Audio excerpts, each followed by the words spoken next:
तेज रफ्तार बेकाबू थार और लापरवाह थार चालक। जी हां, नोएडा की सड़कों पर एक बार फिर रफ्तार का कहर देखने को मिला।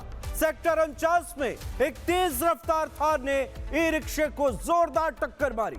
हादसा इतना भयानक था कि ई रिक्शे के परखच्चे उड़ गए, थार बुरी तरह से क्षतिग्रस्त हो गई और 4 लोग गंभीर रूप से घायल हो गए। वही हादसे के बाद सड़क पर अफरा तफरी का आलम छा गया।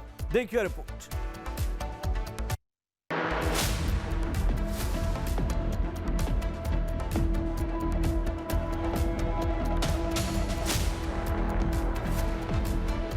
तस्वीरें नोएडा के सेक्टर 49 की है। यहाँ एक बेकाबू थार ने कई लोगों की जिंदगी को दांव पर लगा दिया। तेज रफ्तार थार कार ने एक ई रिक्शा को ऐसी टक्कर मारी कि रिक्शा पलट गया और उसके परखच्चे उड़ गए। टक्कर की आवाज इतनी भीषण थी कि आसपास के लोग दहशत में आ गए। लोग जान बचाने के लिए इधर उधर भागते नजर आए। हादसे में ई रिक्शा पर सवार 4 लोग गंभीर रूप से घायल हो गए। वहीं घटना के बाद मौके पर चीख पुकार मच गई। स्थानीय लोग दौड़कर मौके पर पहुंचे और पुलिस को सूचना दी गई। घायल खून से लथपथ हालत में सड़क पर पड़े थे। किसी के सिर में गंभीर चोट थी तो कोई दर्द से कराह रहा था। जो थार बता स्थिति वाला इतना चल रहा था, पहले थार आई इसमें टकरानी, फिर ताकि बाद इधर इसमें करते हुए आ गया था। 3 तो घायल थे। अब एक तो सही था, अब इसके बाएं में लग गया तो वहाँ पे बोर्ड पे सामने खड़ा था। गाड़ी के एक था ड्राइवर सर। हाँ वो भाजा नहीं था, मैं तो वो थार में अंदर था। वहीं हादसे की सूचना मिलते ही पुलिस मौके पर पहुंची। स्थानीय लोगों की मदद से चारों घायलों को नजदीकी अस्पताल में भर्ती कराया गया। 2 घायलों की हालत गंभीर बताई जा रही है। फिलहाल पुलिस ने आरोपी थार चालक को हिरासत में ले लिया है और कार को भी जब्त कर लिया है। अब इसके अंदर तो नहीं दिखने देते हैं सर, और बस यही है, मेरा इलाज अच्छा होना चाहिए और हमारे जो हैं बस सही सलामत बने रहे, मैं और कुछ नहीं चाहिए। क्या था इसके में कि ये ऐसे किया इसने, तो मेरा इंसाफ चाहिए, मेरा इंसान सही सलामत चाहिए, बस मुझे और कुछ नहीं चाहिए। थार की जो रफ्तार तेज थी और वो रॉन्ग साइड से शायद आ रही थी और उनको खींचते हुए चली गई। 4 जन गाड़ी के नीचे से निकाले गए हैं। वो ई रिक्शा चलाते हैं, ई रिक्शे से सवारी उतार रहे थे बस, और थार आई तेज रफ्तार से खींचते हुए ले। वहाँ पे हम लोग रिपोर्ट लिखवाने गए तो उस जिस बंदे ने टक्कर मारी थार वाले ने, उसे वहाँ पे बैठ के चाय पिलाई जा रही है और यहाँ पे हमारी रिपोर्ट नहीं लिखी जा रही है और बोला जा रहा है कि बिल्कुल सुनवाई हो ही नहीं रही है। हादसे की गंभीरता का अंदाजा इस बात से भी लगाया जा सकता है कि थार कार का एक पहिया टूटकर अलग हो गया, जबकि ई रिक्शा पूरी तरह से क्षतिग्रस्त हो गया। सड़क पर खून के निशान साफ नजर आ रहे थे। इसी थार गाड़ी में चालक सवार था अकेला और स्पीड में आ रहा था और अचानक से सेक्टर 49 की एक सोसाइटी के बाहर ई रिक्शा गुजर रहा था, उसको जोरदार टक्कर मार दी जाती है और जो ई रिक्शा था वो पूरी तरह क्षतिग्रस्त हो गया। और थार गाड़ी का आगे का जो आप हिस्सा देख रहे हैं ये पूरी तरह आपको टूटा हुआ नजर आ रहा है। इसके अलावा जो साइड का जो टायर है वो साइड का टायर भी हादसे के वक्त निकल गया, क्योंकि चश्मदीदों का कहना है कि ये गाड़ी जो थी पहले फुटपाथ से टकराती है, फुटपाथ से टकराने के बाद टायर अचानक से निकलता है और आगे बैलेंस बिगड़ने के बाद जो ई रिक्शा जा रहा था जिसपे कुछ लोग सवार थे उनको जोरदार हिट किया जाता है, जिसके बाद ये गाड़ी जो आगे से पूरी तरह क्षतिग्रस्त हो जाती है।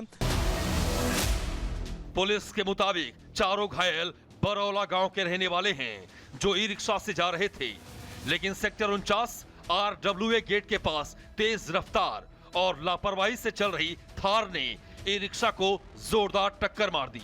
फिलहाल दोनों वाहनों को कब्जे में ले लिया गया है और मामले की जांच शुरू कर दी गई है। वहीं घटना के कई वीडियो सोशल मीडिया पर वायरल हो रहे हैं। वीडियो में टूटी हुई थार, ई रिक्शा और सड़क पर बिखरा मलबा साफ दिखाई दे रहा है।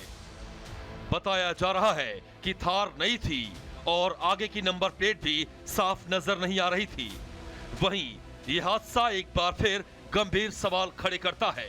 सवाल ये कि क्या सड़कों पर रफ्तार पर लगाम लग पाएगी? कब तक लापरवाह चालक लोगों की जान से खेलते रहेंगे? नोएडा में पहले भी तेज रफ्तार कई जिंदगियां ले चुकी है। बहरहाल बेकाबू रफ्तार, लापरवाही और कानून का डर खत्म। जानकारों की माने तो जब तक सख्ती नहीं होगी तब तक सड़कों पर ऐसे हादसे यूं ही रफ्तार का कहर बनकर टूटते रहेंगे। Bureau report, Republic Bharat.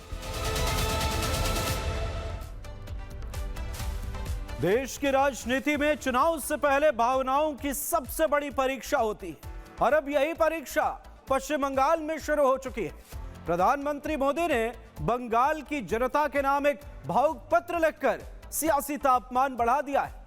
पत्र में जहां सोनार बांग्ला के सपने का जिक्र है तो वहीं सीधे तौर पर बंगाल की ममता सरकार पर भ्रष्टाचार, कुशासन और गरीबों के अधिकार छीनने के गंभीर आरोप लगाए गए। देखिए पूरी खबर हमारी इस रिपोर्ट।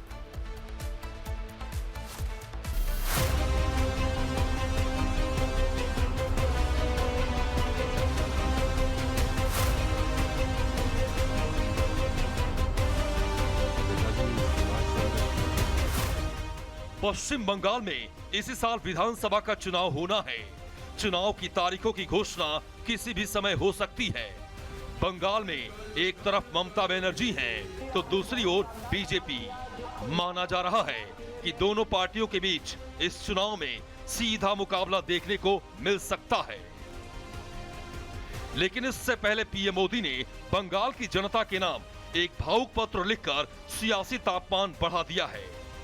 पीएम मोदी ने अपने पत्र में लिखा है कि पश्चिम बंगाल की मौजूदा हालत देखकर उन्हें गहरा दुख हुआ है। जिस बंगाल ने आजादी के बाद देश की अर्थव्यवस्था को दिशा दी, जो कभी औद्योगिक विकास का केंद्र हुआ करता था, आज वही बंगाल बेरोजगारी, पलायन और बंद होते उद्योगों की पीड़ा झेल रहा है। प्रधानमंत्री का आरोप है कि राजनीतिक अस्थिरता और अल्पदृष्टि नीतियों ने बंगाल को पीछे धकेल दिया है।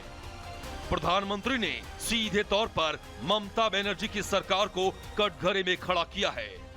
पीएम मोदी ने कहा कि राज्य की सत्ताधारी तृणमूल कांग्रेस ने सोनार बांग्ला के सपने के साथ विश्वासघात किया है।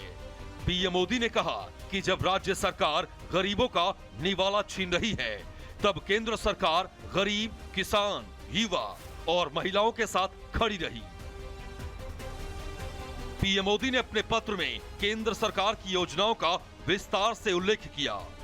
पीएम मोदी ने बताया कि पश्चिम बंगाल में करीब 5 करोड़ लोग जनधन योजना के तहत बैंकिंग सेक्टर से जुड़े।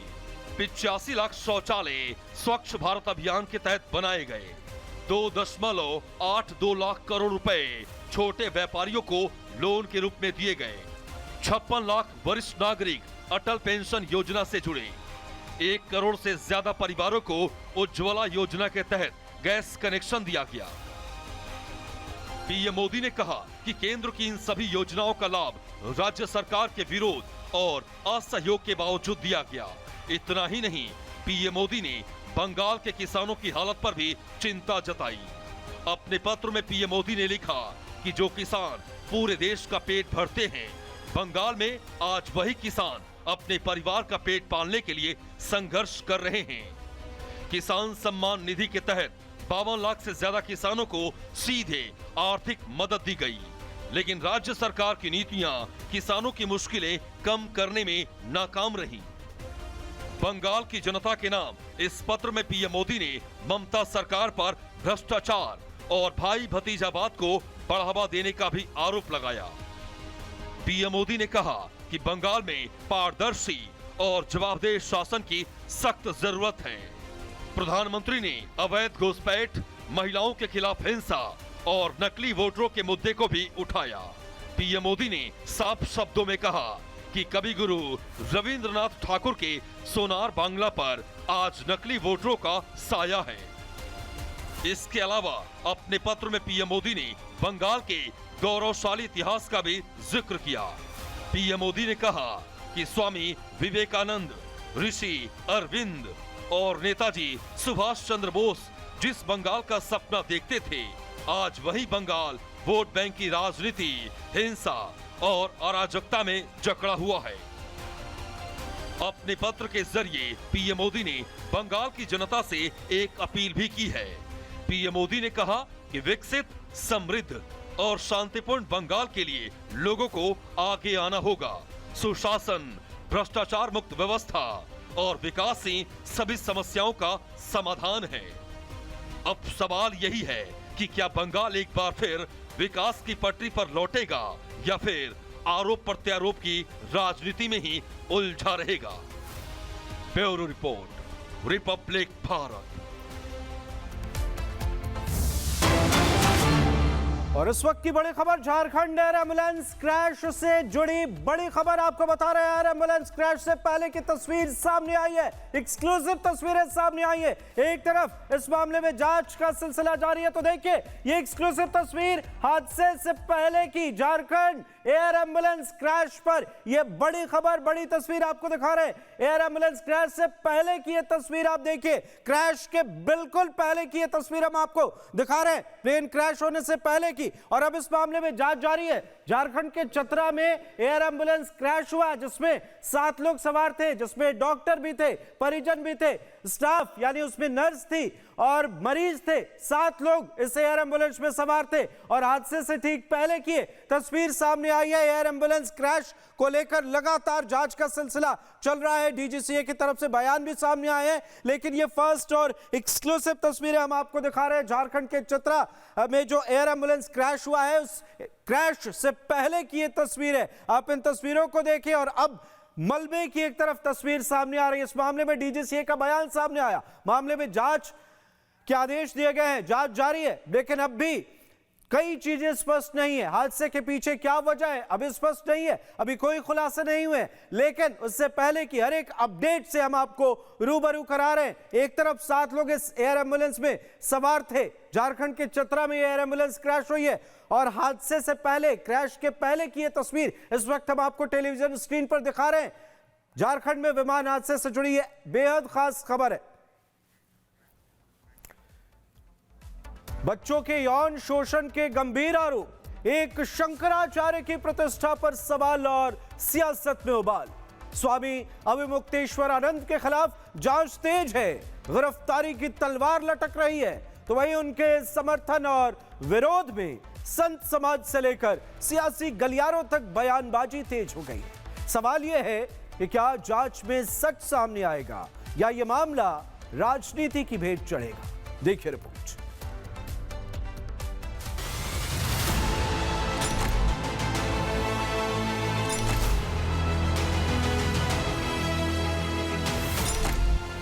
बच्चों के यौन शोषण के आरोपों से घिरे स्वामी अविमुक्तेश्वरानंद ने अपना पक्ष रखने और खुद को सही साबित करने के लिए वकीलों की पूरी फौज उतार दी है। इस सरकार का जो शासन करने का तरीका है, आप चुप रहेंगे तो आप अच्छे हैं, अगर आप मेरे साथ रहेंगे तो आप बहुत अच्छे हैं। जिसने मुकदमा दर्ज कराया वो सरकार के साथ है, तो इस समय बहुत अच्छा है। शंकराचार्य के खिलाफ एक फॉल्स एप्लीकेशन लगाते हुए आखिर ये समय ला दिया है कि ऐसे चीज़ों को झेलना पड़ रहा है। ये काशी के लिए काफ़ी शर्मिंदगी है और सनातन इसका तगड़ा जवाब भाजपा सरकार को देने जा रहा है। प्रयागराज के झूसी थाने में पुलिस ने यौन शोषण केस की जांच तेज कर दी है। अविमुक्तेश्वरानंद और उनके शिष्य मुकुंदानंद गिरी को किसी भी वक्त हिरासत में लिया जा सकता है। पुलिस ने घटनास्थल पर पूरा साइट प्लान बना लिया है। माघ मेले में जहां अविमुक्तेश्वरानंद का शिविर था, वहां पुलिस निरीक्षण कर चुकी है। गिरफ्तारी का कोई प्रश्न नहीं है, लेकिन उसके बाद भी अगर गिरफ्तारी की जाती है तो इसका मतलब है कि कालनेमी जो बैठा हुआ है वो चाहता है कि शंकराचार्य का अपमान करें, इनको जनता की नज़र में दोषी सिद्ध करने की दृष्टि से गिरफ्तारी की कार्रवाई करें। तो वो भी, हम तो पुलिस का कोई विरोध नहीं करेंगे।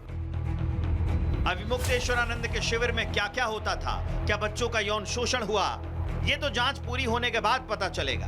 अविमुक्तेश्वरानंद को लेकर फिलहाल यूपी का सियासी पारा चढ़ा हुआ है। हमारे धर्म की सबसे पूजनीय शंकराचार्य, उन पर झूठा मुकदमा लगाना, सुनने में आ रहा है उनके पक्ष में 2 डिप्टी सीएम आ गए हैं।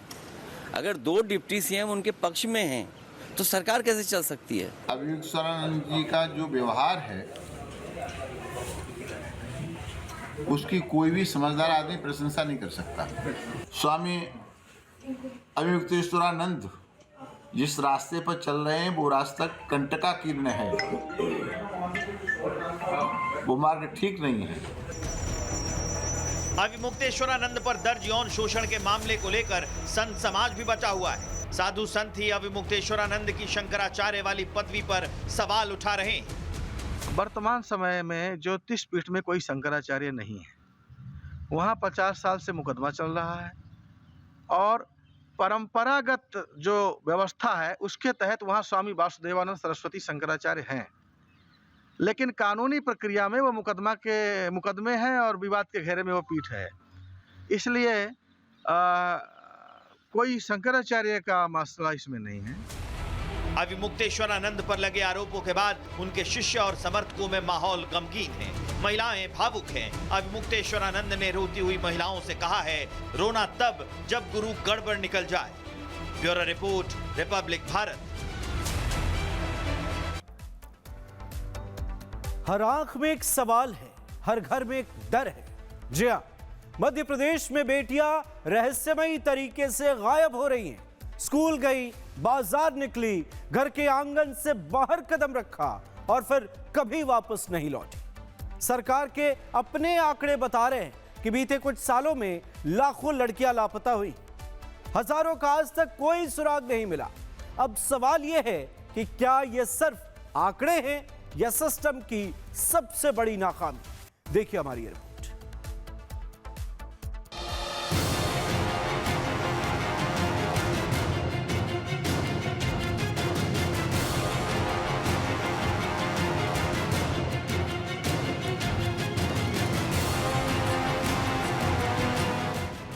हर आंख में एक उम्मीद है, हर आंख में एक अच्छे खबर का इंतजार है, लेकिन इन्हीं आंखों में डर भी है, घबराहट है, फिक्र है। उस सपने को लेकर जिसका कई हफ्ते, महीने और साल बीत जाने के बाद भी कोई पता नहीं चल पाया। किसी घर की बेटी गायब है तो किसी की बहन। मध्य प्रदेश के एक दो नहीं बल्कि सैकड़ों हजारों घर के दरवाजे इसी तरह कोई न कोई बैठकर अपनी लाडली का इंतजार कर रहा है, उस आस में कि कभी तो कोई खबर आएगी। मध्य प्रदेश में लंबे समय से लड़कियों के गायब होने का सिलसिला जारी है। लड़कियां कहां गायब हो रही हैं? लड़कियों के साथ क्या हो रहा है? किसी के पास कोई जानकारी नहीं, लेकिन सरकार के आंकड़े डराने वाले हैं, क्योंकि गायब हो रही अधिकतर लड़कियों की उम्र 15 से 25 साल के बीच है। लड़कियों के गायब होने के कोई पैटर्न नहीं। कई बच्ची स्कूल गई तो आज तक नहीं लौटे, कई मार्केट से गायब हो गई, तो कुछ केस ऐसे भी हैं जिसमें घर के आंगन के बाद लड़कियों का कोई सुराग नहीं मिला। 5 साल में 2,70,000 से ज्यादा बालिग और नाबालिग लड़कियां गायब हो चुकी हैं। आंकड़ों के मुताबिक मध्य प्रदेश में हर दिन 130 लड़कियां गायब हो रही हैं। हर साल गायब हो रही लड़कियों के आंकड़े तेजी से बढ़ रहे हैं। गायब हुए 50,000 लड़कियों का अब तक कोई सुराग नहीं मिल सका है। दरअसल विधानसभा में कांग्रेस विधायक की तरफ से गायब हो रही लड़कियों को लेकर सवाल पूछा गया, जिसके जवाब में सरकार की तरफ से आंकड़े जारी किए गए। इस चौंकाने वाले आंकड़े के सामने आने के बाद हमारी टीम कुछ ऐसे ही घरों में पहुंची जहां लापता हुई लड़कियों का कोई सुराग नहीं मिल पाया है। सबसे पहले हम मध्य प्रदेश के उमरिया जिले पहुंचे, जहां 21 साल की एक युवती गायब है, जिसका कोई पता नहीं चल पाया। मान ली कि 9-10 दिन में बच्ची गुम है और ये 17 तारीख का ही हम रिपोर्ट लिखवा गए हैं कि नहीं मिल रहा है। कौन से थाने में रिपोर्ट लिखवाए थे आप? रिपोर्ट लिखवा है नरोजाबादी थाना। अभी तक बच्ची घर नहीं लौटी? अभी नहीं लौटी सर, अभी भी नहीं लौटी सर। ऐसा एक मामला रतलाम का भी है, जहां बच्ची स्कूल तो गई लेकिन वापस नहीं लौटी। स्कूल गई थी, फिर शाम को घर ही नहीं आई, तो छोटा बच्चा फोन लगाया कि दीदी आई कोई नहीं। फिर मुँह आती आई उन्हें कपट नाखी ने फिर 20 दिन में ढूंढ लाया, तो सूरत बंद नहीं हुई, तो वो तो वापस ले गए। वापस भाग गई? हाँ वापस ले गए। कितने साल की उम्र आपकी बेटी की? 15। फिर अभी क्या पुलिस क्या कह रही है? ढूंढ रही है। रतलाम की ही एक और परिवार है, जहां 10वीं में पढ़ने वाली बच्ची स्कूल के लिए घर से निकली लेकिन वापस नहीं लौटी। स्कूल गई थी, धन सूर्य नमस्कार, तो फिर वे वापस आई। कोई नहीं, मला हम काम करवाने से ले गया था। हमारे सासू थी साथ में। हाँ। नहीं, यो नानो था छोटो। हाँ। तो मैं वापिस आई कोई नहीं। फिर आना ये फोन लगायो कि 8 बजे सो रात को। फिर हम दूसरे दिन 2-3 दिन बाद आया। फिर भी नहीं पता लगा दे, पता नहीं लगो। पुलिस कह रही कि हम भी ढूंढो ना, मैं भी ढूंढा नहीं। सुना आपने कैसे रहस्यमयी तरीके से मध्य प्रदेश के अलग अलग जिलों में लड़कियों के गायब होने का सिलसिला जारी है। अब जरा आप कुछ आंकड़े भी देख लीजिए। 2020 से 28 जनवरी 2026 तक की बात करें तो 2,60,507 महिलाएं लापता हुई हैं, जिसमें 1,58,523 बरामद की गई, लेकिन 47,984 का कोई पता नहीं चल पाया है।